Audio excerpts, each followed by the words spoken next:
Did you know that there is a place in the United States where descendants of enslaved Africans are being poisoned on the same land their ancestors were once forced to work? It's called Cancer Alley, an 85-mile stretch of land between Baton Rouge and New Orleans, Louisiana, lining the mighty Mississippi River. Now let's talk about how deep this goes. This region was once home to hundreds of plantations. Black people were enslaved here. They forced to harvest sugarcane in brutal conditions. When slavery ended, many of our ancestors stayed.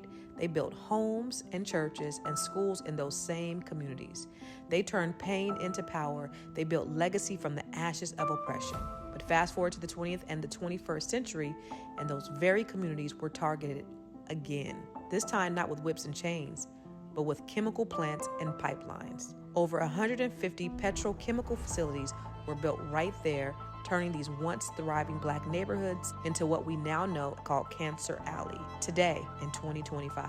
You think this is a coincidence? Not at all. This is environmental racism. These companies knew exactly what they were doing. They didn't build next to wealthier, whiter areas. They set up shop where they thought folks wouldn't be able to fight back. Now let's be clear, Black life is being devalued once again. In places like St. James Parish, families are getting cancer at astronomically high rates. Children are growing up with asthma and chronic illnesses.